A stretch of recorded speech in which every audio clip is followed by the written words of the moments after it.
Okay. I guess it'll be safe to leave my shoes down there on the beach, huh? Yeah, I think so. Well, hopefully today we'll have a little more slow-paced. Yeah, I hope so. How's it look down there? Oh. Well, looks like there's waves crashing up against the rocks. It's moving everybody around, and you know, Boulder breaking force? Overlapping one another, yeah, and pushing things down to the bottom. Excellent. Just right for diving. Excellent. Right? We shouldn't have any trouble staying down.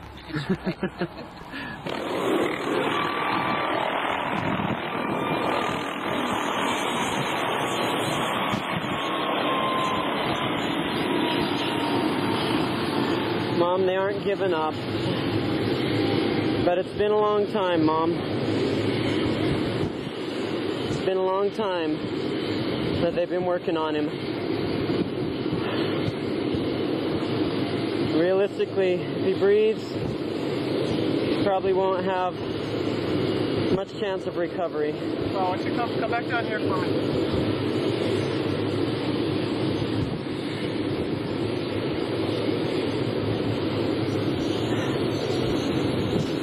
They're working on him, Mom.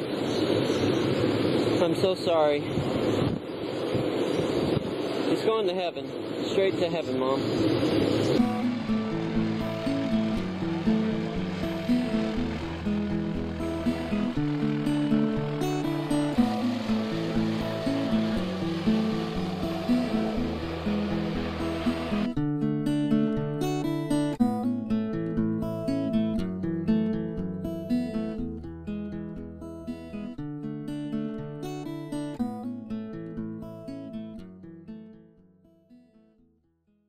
Life was always an adventure.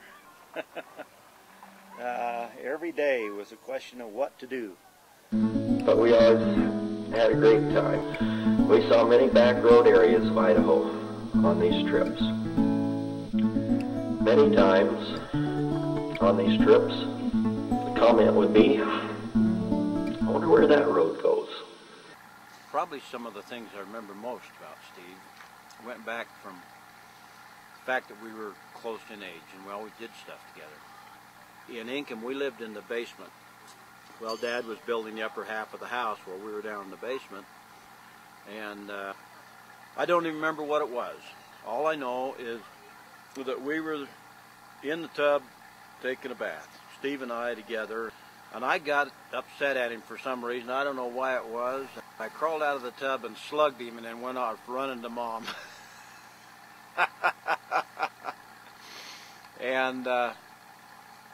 And we did a lot of that. I think there was probably about 7 years between Stephen and I, I'm not positive, and about half that between Alan and I. There was a lot to do in Ingham. Of course, we had our bicycles. Stephen and Alan, they both had big-wheeled bicycles. My bicycle had wheels about this big, and so every time we went over to somebody's house, they'd take off and go, and I'd be pedaling trying to keep up with them. And just about the time I'd get there, well, they'd be done there and go somewhere else. And so I was always a day late and a dollar short, I guess. Not only did I grow up with Stephen, but I grew up with Alan and Sid, and I was the little brother. And I was the one that had to run the fastest to try keeping up. And it didn't really work because they always left me behind anyway.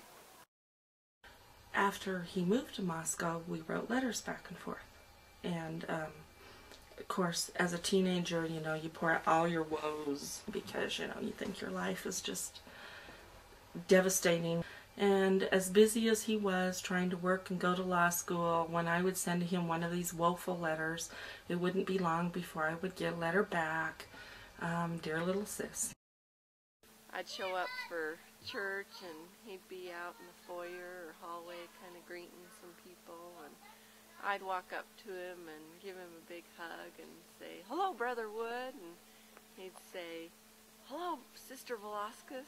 I figured everybody in the whole ward knew we were brother and sister, but I later found out that not everybody realized that, and I wondered what they thought of us hugging each other like that in the foyer every time we'd meet.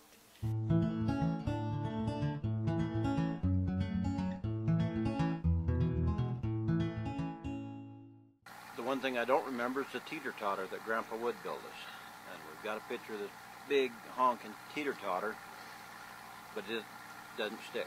During the lunchtime, Stephen would always let Alan drive and would always let me have shotgun. And I always thought that is so nice of my big brother. And Grandma Wood would always make us a gallon jug of Kool-Aid. And it took me 30 years to figure out that Steve sat in the middle because he drank twice for every time we drank once, passing that Kool-Aid back and forth. He was always a step ahead of us. When we got to Mink Creek, the thing I remember about Stephen was the singing when he milked the cows. It's because it seemed to soothe the cows and comfort them to hear his voice. And then every once in a while he'd squirt us. We'd end up getting squirted by him. He had a sense of humor, and he always was quick on the draw, and he always had something funny to say. Steve was fast. He was faster than greased lightning, and he could hit me 3 times while I was thinking about hitting him once, you know. He bet me, he said, I'll bet you I can shoot 7 shots faster than you can with this pump rifle and you using that semi-automatic. And so all I had to do was pull the trigger. And Steve could pull the trigger, kick the shell out, put another one in, pull the trigger, kick the shell out, and put another one in, and he beat me shooting 7 shots. Comes by it naturally because one of the pictures shows Dad showing Steve or teaching Steve how to shoot with a .22 rifle. When I was in junior high, me and Stephen and Sid shared a very common interest in antique cars. Many a day I got out of school with my brothers to go look for old cars.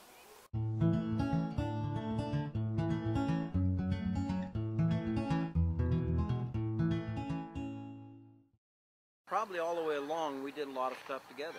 I mean, when we rolled the pickup truck, we were in the pickup truck together. Actually, Sid was there too, but Sid was in the back in the stock rack with all the tools. There was probably a 75-pound roll of barbed wire. There were axes, the big long crowbars, shovels, picks, you name it, all the tools were back there in the back with me. I remember one time I think Stephen and Alan were going duck hunting back when it was fairly cold and a little bit of snow, and we had an old shell on the old red Studebaker, and while they were in the house I climbed in the back, hid so they couldn't see me, and it wasn't until we got down by Inkham where they were hunting that I popped out, and I'm sure that I shortened their hunting trip quite a bit because I got cold.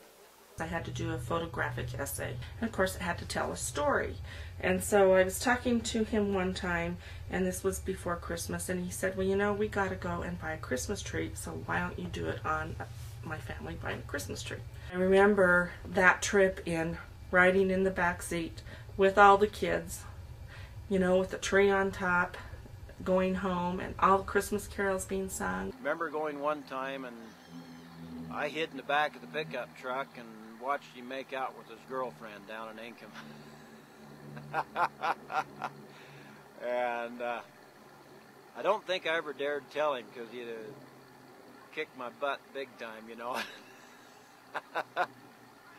Probably the youngest things that I can remember doing with Stephen is when he and Leah were dating and they would take Laurie and I along on their dates, and we would sit in the back seat and they'd be in the front seat just singing away and harmonizing, and we just loved that. That was a lot of fun because he treated me like his little sweet baby sister all the time that I can remember.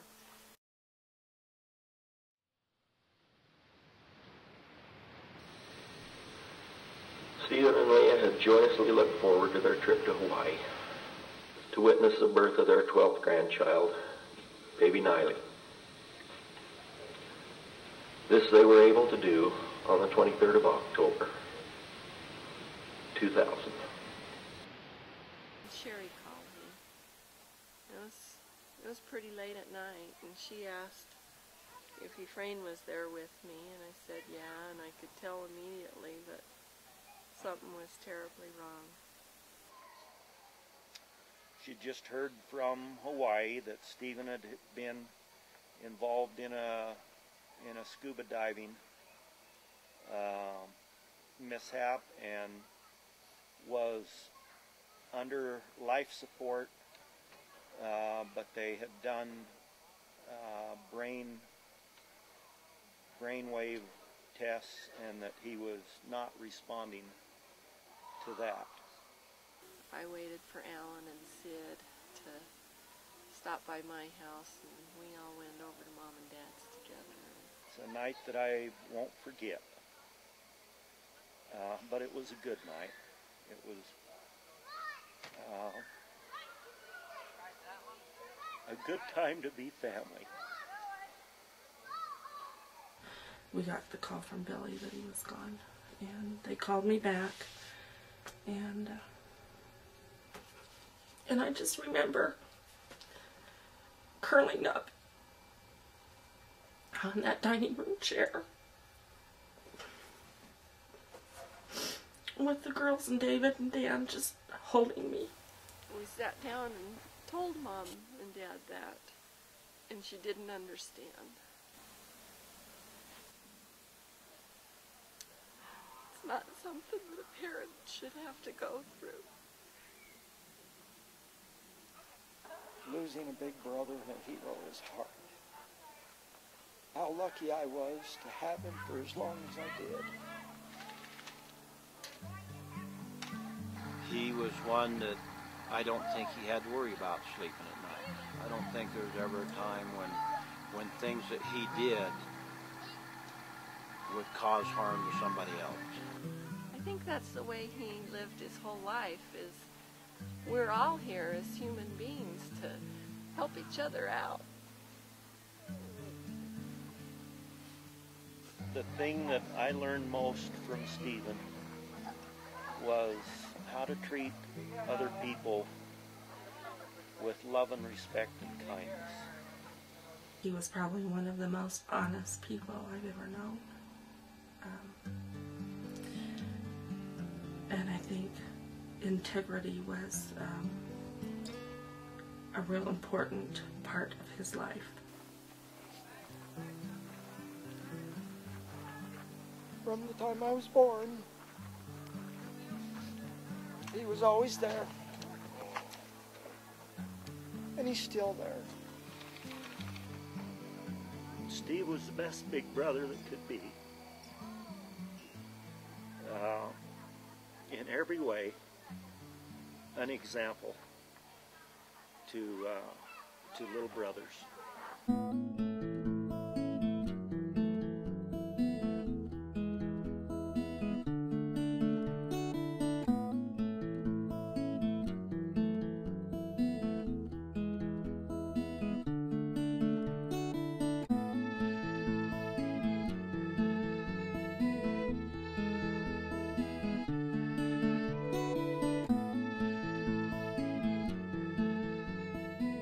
On the 24th of October, while scuba diving in the ocean with Billy, Steve had trouble breathing.